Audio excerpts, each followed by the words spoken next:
Last Saturday, VizzyPop released the official Homestuck pilot on her channel, and it's been met with mixed reviews to say the least. I mostly see people who are more familiar with Homestuck discussing it, but what about the people who are trying to get into the story for the first time? Well, I happen to be one of those people, so let's discuss how good the pilot was from a non-Homestuck fan's perspective. Warning, this video contains opinions that may or may not align with your own. Please be kind to everyone in the comments when discussing. Also, beware of spoilers for Homestuck. So before we get into the pilot, I want to explain what Homestuck actually is. Homestuck, created by Andrew Hussey, was a multimedia webcomic that ran from April 13th of 2009 to April 12th of 2016. It not only featured fully colored panels, but videos with sound, minigames, and a ton of other unique elements. It really pushed the creative limits of what someone could do with a webcomic at the time. The story follows John Egbert, who receives a beta version of the game, Spurb, on his 13th birthday. He and his three friends, Rose, Dave, and Jade, end up playing the game together, and eventually discover that the game allows them to manipulate their own reality, but this leads them to accidentally bringing about the end of the world. The only way to save the world is to escape to a place called the Medium within the Insinosphere, an alternate dimension. John and his friends must fight against monsters of the Dark Kingdom so that they can create a new universe free of the chaos they brought about. Despite this absolutely crazy situation these four kids find themselves in, Hussey has been very outspoken about this, mostly being a coming-of-age story. The webcomic revolves around the themes of growing up throughout, with it being filled with elements that reflect the loss of innocence and transition into adulthood. I saw many fans online stating that the series is much more focused on these themes than the actual plot, but I could be wrong as I haven't read the webcomic. Now that we have a decent understanding of the basic premise of Homestuck, let's actually discuss the animated pilot. The pilot is about 11 minutes, not including the credits. It was produced by Spindleroo, an Australian sister studio to Spindlehorse, founded by VizzyPop. Sky Henwood, the animation director at Spindlehorse, directed the pilot, and also co-wrote it alongside Andrew Hussey himself. VizzyPop actually shared a Q&A with Sky Henwood a couple of weeks ago on her channel, so I did take some time to watch that. In it, she revealed that Andrew Hussey actually approached Spindlehorse first, stating that he wanted to create an animated series based off of Homestuck. As a longtime fan of the series, Sky had always wanted to be a part of a potential adaptation. So after talking it over with Vivzy, they agreed to do the pilot. Now, contrary to popular belief, Vivzy is not really working on the series that much, instead acting as an executive producer alongside Hussey and Toby Fox. Sky explained that Vivzy was more so just providing them with the resources and funding necessary to bring their vision to life, with her not being all too involved in the project itself beyond that. Moving on from the crew behind the show, let's talk about the cast a bit. The pilot features a very recognizable cast of voice actors, including Jeremy Lee as Rose, Colleen O'Shaughnessy as Jade, Adam MacArthur as Dave, Chris O'Neill as the narrator, and Toby Fox, the creator of Undertale and Deltarune, voicing John Egbert himself. This game is a surprise to many given how private Toby Fox is known to be, but it makes sense given him and Hussey go way back, with him working on the soundtrack for Homestuck as it was releasing. So with such a stacked cast and a passionate crew working on the pilot, it's sure to be a delight, right? Now, please bear with me as I try my best to summarize the plot for you. For 11 minutes, there is a lot happening here. Okay, let's go. A young man stands in his bedroom.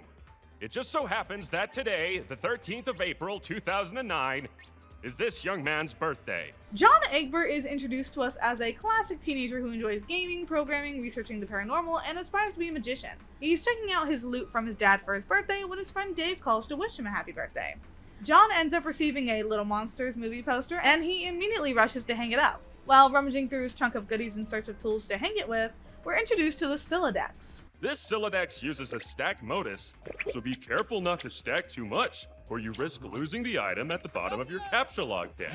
Mute! Dave advises John to arm himself, to which he picks a hammer as his weapon, something Dave teases him for. The two begin discussing a beta game that's expected to be delivered today, with John donning a disguise to slip past his father and retrieve it. During this, he actually gets a call from his other friend, Rose, who begins teasing him about Dave, with the two discussing his dreamy looks for a minute. I think you are about to confess something to me, John.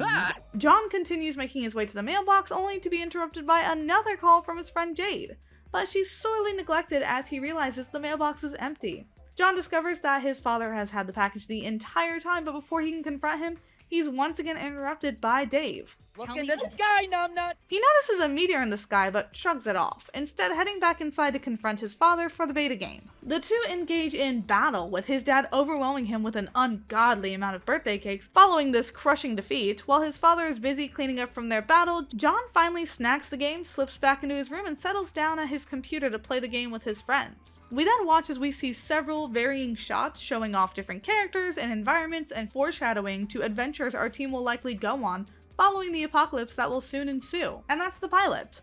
The basic premise is, it's a boy's 13th birthday, he wants to slip past his dad so he doesn't have to engage in conversation with him, and get the game he ordered. That's it. So, with that done, what do I think as someone who was going into this basically blind? Like, I didn't even know anything beyond the Gray Sharpie incidents. It was... I didn't dislike it per se, but it didn't really spark my interest in the world. Yes, the ending of the pilot was a bit intriguing, but not enough to really have immersed me in this world and cared to continue the show. It felt more like fan service for the people who are actually familiar with the property, which is fine, but as a pilot, its job is to intrigue me. It was on my second rewatch after I'd done some research for this video and asked my friends about the lore that I actually found myself enjoying the pilot much more and wanting to see more from this universe. But that's the issue. It wasn't the pilot that made me want to watch more Homestuck, but rather word of mouth from my friends and the fandom online. A TV pilot's job is to act as a proof of concept, and in this case, garner interest for the possibility of a full series.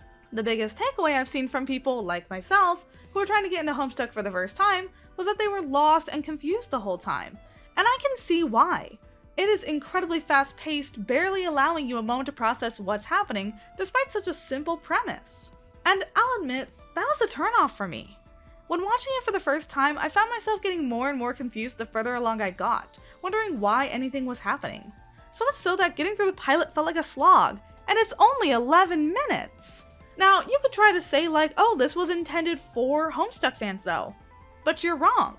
In the interview with Sky, she specifically said that the reason they want to make this show was to give potential fans of Homestuck a much more digestible way to consume it. So this show, while yes, intended for the fans as well, seems to mostly be to introduce Homestuck to new people, like myself, who could never get into it. Probably because the original webcomic was just notoriously convoluted. I had friends who read Homestuck when I was a teenager. I literally once helped my friend paint herself gray for a convention. I was part of the problem, and I wasn't even in the fandom. I remember she tried to get me into it, and I wanted to get into it, but I looked at how long it was by only like 2011. My computer could barely run it, and I was like, no, I'm not doing all that. And so when I found out we were getting a show, I was like, oh my god, finally, a way to get into Homestuck. And according to the Q&A, it's supposed to be for people who have no history with Homestuck. Perfect! No, not perfect actually. Now, I can see where the appeal for this pilot would be as an already established fan of the series. Like I said, I found the pilot much more enjoyable after getting a brief rundown of the series from my friends. And with that knowledge in mind, I'm actually really excited to see them continue from the pilot, and I might even actually read the original series now. I bet longtime fans had a ton of fun with the pilot, or at least I would have said that, had it not been for Vivziepop's involvement. I saw a ton of longtime friends complaining about how this pilot had the Vivziepop effect, due to all the swearing throughout. But when I asked my friend about it, who actually read Homestuck as it premiered, she told me that the original series was also riddled with swearing. So why are we complaining? I'd also like to remind everyone what we discussed earlier when going over the production of this series. Vivziepop is not creatively involved.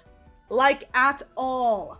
Vivziepop is acting as an executive producer of the series, but she's not even alone in this position, with both Hussey and Toby Fox working alongside her on this.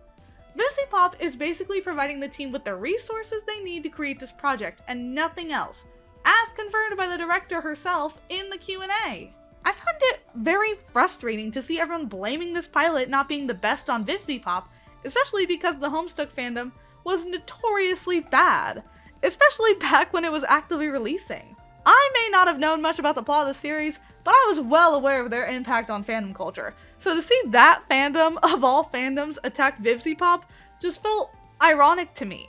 Perhaps I'm a bit biased though, as I'm quite a fan of Izzy Pop's work. Now, I'm not saying there's anything wrong with being in the Homestuck fandom. Every fandom has their good and their bad eggs. I mean, guys, I was in the Hetalia fandom when I was a teenager. I really have no room to judge these people either. I was just surprised that the Homestuck fandom of all fandoms was attacking Vivzy Pop because of her work. Like, oh my god, it's just crazy to me. Anyways, with all that in mind, was the Homestuck pilot bad? Kind of. It's honestly up to each individual to determine their thoughts on the pilot, but if you were to ask me, I'd say it was kind of meh.